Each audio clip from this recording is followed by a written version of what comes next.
అందరికీ హాయ్ అండి. Welcome back to our channel. అందరూ ఎలా ఉన్నారు? నేనైతే చాలా బాగున్నానండి. ఈ ఈరోజు మన పిల్లలు హెల్తీగా ఉండటానికి ఆరోగ్యపు అలవాట్ల గురించి తెలుసుకుందాము. మా అమ్మాయికి 9th, 10th చదివేటప్పుడు బ్లడ్ పర్సంటేజ్ చాలా తక్కువ ఉండేదండి.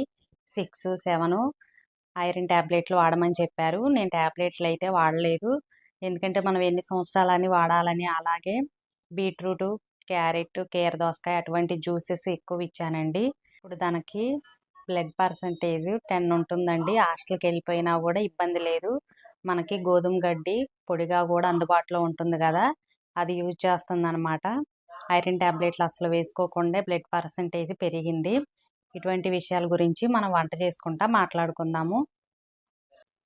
హెల్తీ ఫుడ్ తినాలని ప్రతిసారి అనుకుంటామండి. కానీ రేపు అని వాయిదా వేసుకుంటాము. ఆ రేపు అనేది ఎప్పటికీ రాదు. ఆ విషయం మనకు కూడా తెలుసు. సూపర్ మార్కెట్‌కి వెళ్తామంటే అక్కడ ఉండే ఆఫర్ల వల్ల మనం టెంప్ట్ అయిపోతాం. అవసరం లేకున్నా ఉన్నా కూడా కొనేస్తామన్నమాట. ఇంకా చిన్న పిల్లలైతే నిల్వ ఉండటానికి ఉన్న బేకరీ ఐటెమ్స్, బిస్కెట్స్, చాక్లెట్స్ అటువంటివి ఎక్కువ అడుగుతారు. అవైతే ఇంకా బాగా ఆఫర్‌లో పెడతారనమాట. కానీ అవి నిల్వ ఉండటానికి ఏమేం కెమికల్స్ కలుపుతారో మనందరికీ తెలిసిన విషయమే. కానీ చిన్నపిల్లలు మారం చేస్తామని కొంటాము. అదే మనం ఇంట్లో ఏమైనా చేసుకున్నామంటే సోడా అస్సలు వేయము. అలాగే పామాయిల్ కూడా అస్సలు వాడమండి. బయటైతే ఎక్కువ పామాయిల్ అటువంటివి ఎక్కువ వాడతారనే విషయం తెలిసిందే మనకి. ముఖ్యంగా ఫాస్ట్ ఫుడ్ అండి. బేకరీ ఐటమ్స్ అస్సలు పిల్లలకి కొనివ్వద్దు. బేకరీలో వాడే మొత్తం మైదా అని మనందరికీ తెలుసు. ఎక్కువ bread, cookies, cakes, egg puff, curry పప్పు అటువంటివి మైదా ఎక్కువ వేసి, సోడా వేసి చేస్తారండి.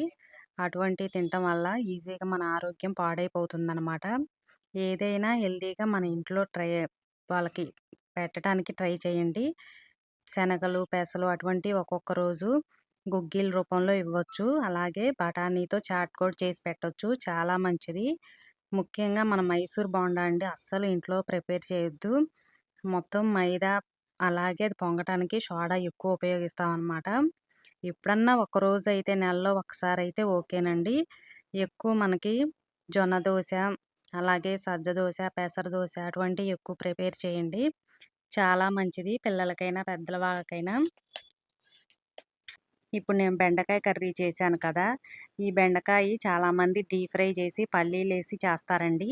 అలా ఎప్పుడన్నా ఒకసారి చేసుకోండి. మ్యాక్సిమం అయితే ఇలా కొంచెం ఆయిల్ వేసి ఇలా చేసుకుంటే టేస్ట్ అనేది చాలా బాగుండిద్ది. అలాగే మనం కర్రీ కూడా ఎక్కువ తినేయచ్చు అనమాట. డీప్ ఫ్రై చేస్తే దాంట్లో ఉన్న పోషకాలు మొత్తం పోతాయండి. ఆ విషయం అందరికీ తెలుసు. చెప్పాను కదండి, ఒకరోజు చీటింగ్ డే పెట్టేసి పిల్లలకి కావాల్సినవన్నీ చేసి మిగతా రోజుల్లో మంచి ఫుడ్ ప్రిపేర్ చేయండి. మనం బెండకాయలు కడిగేటప్పుడు కూడా కొంచెం సాల్ట్ అనేది వేసుకోండి. ఇప్పుడైతే ఈవినింగు అదే నైట్కి మేము 7 కల్లా డిన్నర్ పూర్తి చేస్తామండి. ఈరోజు కాబూలీ శనగలు తో కర్రీ చేసేసి చపాతీ ప్రిపేర్ చేస్తున్నానండి. మనకి ఈ శనగల్లో ఎక్కువ ప్రోటీన్, ఫైబర్ అనేది ఎక్కువ ఉంటుందండి. పూరీ కర్రీకైనా, చపాతీ కర్రీకైనా ఇలా శనగలు ఉండేటట్టు చూసుకోండి. ఒకరోజు రాజ్మా కానీ, బొబ్బర్లు కానీ ఇలా మార్చి మార్చి చేసుకుంటా ఉండండి. అలాగే మంచూరియా, నూడిల్స్ అస్సలు వాడొద్దు. పిల్లలకి అవి బాగా ఇష్టమైతే మీరు గోధుమ పిండి కానీ, జొన్న పిండితో కానీ ప్రిపేర్ చేయొచ్చు.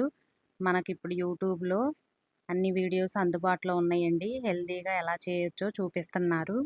అలాగే హెల్తీ బ్రేక్ఫాస్ట్ కూడా మంచి మంచిగా చేసి పెట్టండి. స్నాక్స్ అయితే మ్యాక్సిమం ఇంట్లో చేయడానికే ట్రై చేయండి. మనం చిన్నప్పటి నుంచి ఏ అలవాటు చేస్తే పిల్లలకు కూడా అదే అలవాటు అవుతుందండి. వాళ్ళు బయటికి వెళ్ళినా కూడా ఇలా బేకరీ ఐటమ్స్ తినకుండా ఉంటారనమాట.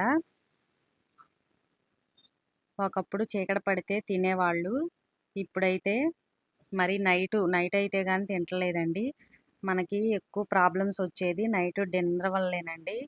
మ్యాక్సిమం 6, 7 మహా అయితే 8 పూర్తి చేసేటట్టు ఉండండి. పెద్దవాళ్ళైతే చక్కగా ఫ్రూట్స్ తినేయచ్చు. పిల్లలకంటే పుల్కా, రోటీ, చపాతీ అటువంటివి ప్రిపేర్ చేయండి. మ్యాక్సిమం వైట్ రైస్ అవాయిడ్ చేయడానికి ప్రయత్నించండి. మనకిప్పుడు అందుబాటులో ఉంటున్నాయి కదా చిరుధాన్యాలు, అవైతే హెల్త్‌కి చాలా మంచిది. అవైతే పొట్టుతో సహా తినేస్తాం కాబట్టి ఫైబర్ ఎక్కువ ఉంటుంది. మనకి ఎక్కువ సేపు ఆకలి అవ్వకుండా ఉంటుందన్నమాట. అలాగే తాజా కూరగాయలు, సీజనల్ ఫ్రూట్స్ వాడటానికి ట్రై చేయండి.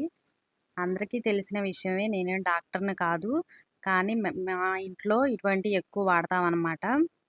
ఇందాక చెప్పాను కదా! మా పాపకి బ్లడ్ పర్సెంటేజ్ చాలా తక్కువని. నిజంగా చెప్తున్నాను. 1 మంతు ప్రతిరోజు కీర, అలాగే క్యారెట్టు, టమాటా, సొరకాయి ఇటువంటియేసి మెత్తగా మిక్సీ పట్టేసి, క్లాత్‌లో వేసి పిండేసి, ఒక స్పూన్ హనీ, చిన్న లెమన్ చెక్క వేసేసి, ఆ జ్యూస్ ఇచ్చారంటే నిజంగా బ్లడ్ పర్సెంటేజ్ ఈజీగా పెరుగుతుందండి. మా పాపకి నేను అట్లా 2 మంత్స్ ఇచ్చాను. బ్లడ్ టెస్ట్ చేస్తే 10కొచ్చిందండి. ఇప్పుడు గూడా తనకసలు బ్లడ్ పర్సెంటేజ్ అనేది తగ్గకుండా ఉంటుంది. హాస్టల్‌లో ఉన్నా గూడా. అది చెప్పాను కదా! గోధుమ గడ్డి పౌడర్ దొరుకుతుంది. అది వాడుకుంటుందనమాట ఇప్పుడు. ఇప్పుడు పిల్లలు బయట తింటే అదే ఫ్యాషన్ అనుకుంటున్నారు. తర్వాత ఏజ్ పెరిగిన తర్వాత ప్రాబ్లమ్స్ వచ్చేవి వాళ్ళు ముందే తెలుసుకోరు గాబట్టి, మనమే మంచి ఫుడ్ అలవాటు చేయాలి. 20, 25లో ఉన్న వాళ్ళకైతే అసలు వాళ్ళు అన్నీ బయట ఫుడ్ తినేసి 30 దాటిన తర్వాత ప్రాబ్లమ్స్ ఎక్కువవుతాయి. తర్వాత వాళ్ళ పిల్లలకి చెప్తారనమాట మంచి ఫుడ్ గురించి. అయినా వాళ్ళు వినరనుకోండి. అందుకని మంచి ఫుడ్డు మనమే అలవాటు చేయాలి మన పిల్లలకి.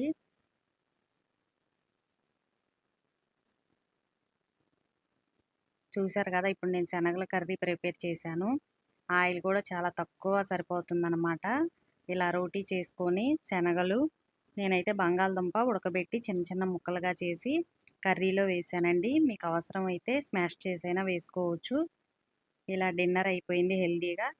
మీరు కూడా తప్పకుండా మనం డిన్నర్ చేసినా, లంచ్ చేసినా ముందు కీర దోసకాయ, క్యారెట్ తినడానికి ప్రయత్నించండి. ఈ వీడియో నచ్చితే లైక్ చేయండి.